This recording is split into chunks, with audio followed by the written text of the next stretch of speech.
Hey, YouTube people, it's here. We've got the Surface Book 3 13-inch on hand, and it's pretty similar to the Surface Book 2, the big selling point being the upgraded internals. And I just want to make a video and show some of my experiences that I'm having with this machine. This is not a review, just some observations and feelings on this device.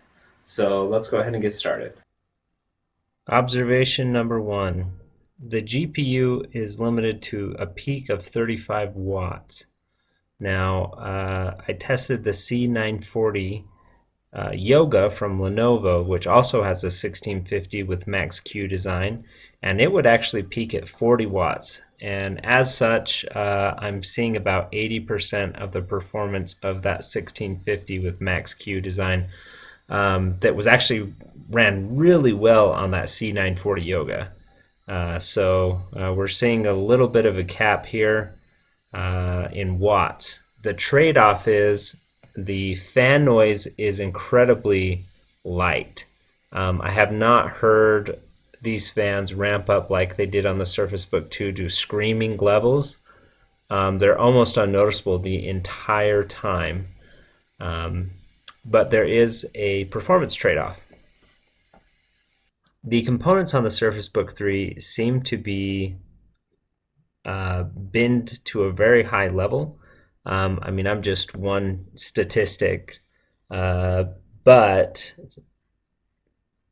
I have been able to clock the memory and the core clock of the GPU quite high. In fact, if I load my profile, the memory clock, you can push that to 1500. So we went from 3500 to 5000 megahertz. And the core clock, I've kind of found a sweet spot in here around 140, 150. And it does increase performance quite a bit. I'm seeing 10 to 15% performance improvement, but that memory overclock is just really nice. And I haven't seen any artifacts, nothing's crashed on me yet.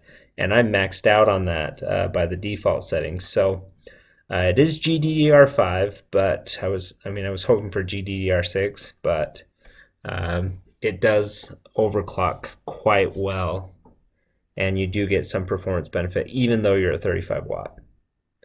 Observation 3, when running the Final Fantasy 15 Windows Edition benchmark, at stock settings I got a 4441, and with undervolting and 1000 megahertz added to the memory, it bumped us up to 4753.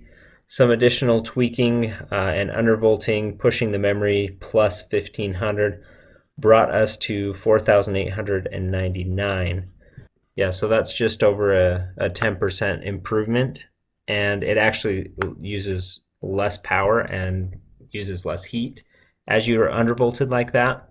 So pretty good. Observation number 4. If you look at my video where I reviewed the Surface Book 2 13.5 inch and 15-inch versions, the Tomb Raider score that I got on the 15-inch was around 150 frames per second, and this machine, the Surface Book 13.5 inch, is getting 124. So we're at about 85% of the 1060's performance in the 13.5 inch version in this generation. So it's really kind of a massive improvement over Surface Book 2 13.5, and you're almost getting Surface Book 2 15 performance in a 13.5 inch chassis. So some good performance improvements there. Another observation, I was able to run a TimeSpy score, and I was able to achieve a 3389, and not a bad score for the 13.5 inch version here. This is with tweaking my voltage settings, so undervolting and adjusting the memory parameters. And if you look at it, I've actually been able to actually had I was like number 7th in the world for this configuration. So That 3389 is fairly decent. You're still looking, if we look at Dan Rubino's Windows Central 15-inch review of performance, that's performing about 50% better than my chip here. So that 1660 Ti Max Q is still quite a bit more powerful, even though we've pushed this 1650 Max Q to the limit.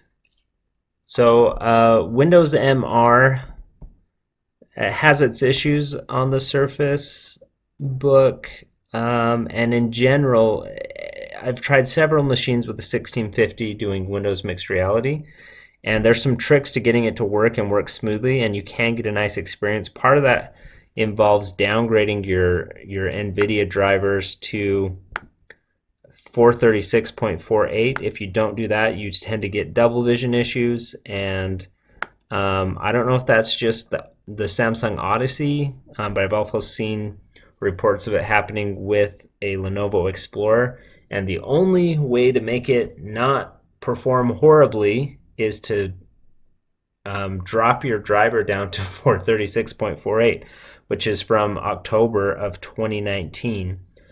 So not ideal, but I was able to downgrade the graphics driver to that version, and the Surface Detach still works all fine. I haven't noticed any issues using that version. The Oculus Quest with Link software still does not work. I've not been able to find a way to make it work, at least with the 13.5-inch device. So if you're hoping to have Quest support, not happening at this point. Maybe, I mean, it's still in beta. At one point, for like 5 minutes, I was able to make the Surface Book 2 13.5-inch work with a USB-C and dummy plug with Oculus Link on one of the very first versions. And I literally got it working, and I think I'm the only one who ever got it working on a Surface Book 2, but the next version of it did not work, and I've never been able to repeat those results. So it is what it is for VR. So stick to your Windows MR or something else. And if you're doing VR, you probably want to step up to the 15-inch version anyways.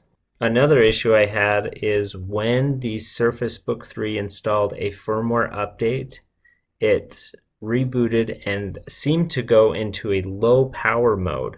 I had this exact same issue during my Surface Go 2 live stream. Even though they're completely different devices, the Surface Go 2 also, after a firmware update, performed horribly. It was limited to something like 4 watts. The Surface Book 3 wouldn't go over about 12 watts. And I thought, I was one of the very first times I had turned the machine on, and it was performing horribly. And I was just like, wow, this is throttling down below 1 gigahertz, and I just barely launched this application. I am not liking this. They're being too conservative, but it wasn't the machine. You have to do a hard power off. You have to power shut down, let it turn off completely, and then turn it back on to regain your performance. And then I saw the performance come back. Okay, just to make the note on undervolting. Undervolting is a no-go.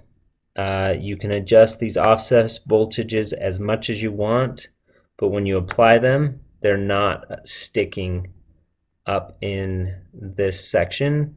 And we saw the exact same thing happen with the Surface Pro 7 after a firmware update locked it down. So Microsoft has locked down undervolting on these 10th gen chips. So hopefully, maybe there's a way to work around that, but at this point in time, you're not going to be able to count on getting an undervolt.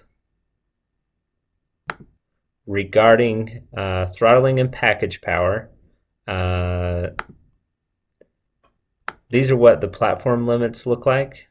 It does have a short boost power max of 61, a long power max of 30, but like all other Surface devices that we've in recent memory, it throttles based on the temperature of the machine itself.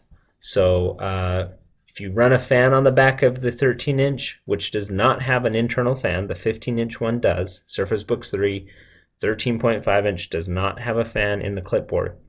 You can run your own fan on it and keep things really cool, and you can maintain about 22 to 25 watts continuously if you're running a fan on it. As far as peak loads, I have been able to see peak loads of the package power in excess of 35 watts temporarily. So it really does seem like that short boost power max lets this thing go as high as it can. The CPU itself caps at 3.9 gigahertz, so you're kind of stuck within that window. But it can boost really strong. Regarding disk speeds, I don't have a reference for the Surface Book 2, but this is the 1 gigabyte version. It's a Toshiba NVMe drive, and these are the read and write numbers that I was able to achieve. So those are all the things that come to mind right now as I'm testing and going through this Surface Book 3 13.5-inch device. I'll have some more videos on this, proper videos, proper reviews in the future, so go ahead and subscribe, and we'll keep bringing you Surface information.